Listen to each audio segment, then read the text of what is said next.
मंदिर का पुजारी हर रोज भगवान की पूजा करता और पूजा करने के बाद अपने घर को आ जाता था। उसकी पत्नी कहती कि तुम रोज उन मूर्तियों की पूजा करते हो, क्या तुम्हें वह कोई नाम दे जाएंगे? मगर पंडित जी अपने कर्म के अनुसार यह क्रिया करते रहे। मंदिर में ज्यादा भक्तजन नहीं आते थे, मगर जब पंडित जी पूजा स्टार्ट करते तो उधर एक बनिया जरूर हर रोज आता, मगर भोग पड़ने से पहले ही चला जाता था। एक दिन पंडित जी ने अपनी पूजा शुरू की, मगर बनिया किसी कारण से भोग के बाद मंदिर में पहुंचा। रामचंद्र जी वाली मूर्ति नीचे बैठे हुए हनुमान जी को कह रही है, हनुमान जी, यह पंडित हमारी बहुत सेवा करता है, कल चढ़ावे वाले 2000 रुपए इसको दे देना। बनिया चुप कर यह बात सुन रहा था। उसके मन में आया कि क्यों ना मैं इसमें से फायदा उठा लूं। पंडित जी को 1000 रुपए दे आता हूँ, कह दूंगा कल चढ़ावे वाले पैसे मेरे होंगे। शाम को पंडित जी के घर पहुंचा। पंडित जी मौजूद नहीं थे।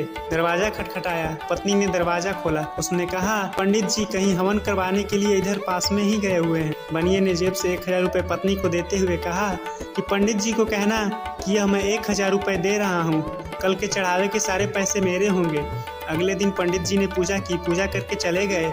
बनिया क्या देखता है, थाली में तो कोई पैसा भी चढ़ावा नहीं आया। अपने सिर को पीट लेता है। 1000 रुपए का नुकसान हो गया। घोर कलयुग है, अब तो भगवान भी झूठ बोलने लगे। गुस्से में नीचे बैठे हुए हनुमान जी की मूर्ति को लात मारता है। जिधर मूर्ति पर लात मारता है उधर उसकी लात किसी जगह मूर्ति में ही बुरी तरह से फंस जाती है। काफी लात छुड़ाने की आवाजें मारता है, मगर वह जिधर फंसी होती है उधर से बाहर नहीं निकल पाती। तभी राम जी की मूर्ति हनुमान जी को कहती है, हनुमान, हुक्म के अनुसार पंडित जी को 2000 रुपए पहुँच गए या नहीं?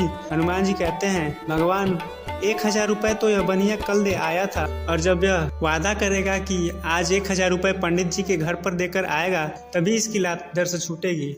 भाव यह है, प्रभु सबका पालन करता है। जब जब इसको याद किया जाता है यह अपने भक्त के लिए कोई न कोई जरिया बना देता है। इसके दर पर चालाकी चतुराई नहीं चल सकती, इधर तो सिर्फ श्रद्धा और विश्वास चलता है। जिसने अपना समर्पण कर दिया उसके सारे कार्य खुद करते हैं। चाहिए तो सिर्फ विश्वास और समर्पण भाव। समय के पीर पैगंबर सद्गुरु ने हर इंसान से यही आशा रखते हैं कि भक्ति वाले भाव को हर पल अपने जीवन में अपनाया जाए। एकत्व मानवता वाले भाव हर इंसान में विकसित किए जाएं। चालाकी व चतुराइयों से कभी भी प्रभु की रहमत को जीवन में प्राप्त नहीं किया जा सकता, बल्कि जो इसके दर पर निभाना गुरुमत वाला, सरल, सबका आदर सत्कार वाला होता है, पल में ही प्रभु को प्राप्त कर लेता है। प्रभु जानते हैं मेरे किस बच्चे को क्या क्या चाहिए। सिर्फ हम अपनी मनमत में आकर अपने जीवन में जल्दीबाजी कर बैठते हैं, जिसका हमको पूरा प्रभाव सहना पड़ता है। फिर हम प्रभु जी से गीले शिकवे करने लगते हैं। मगर इसके विपरीत संत गुरु सिखों के जीवन में हमेशा ही गुरुमत, बाबा जी की सिखलाइयाँ, शिक्षाएं, आशीर्वाद समाये होते हैं। हर भाड़े में प्रभु जी का शुक्राना करते हैं।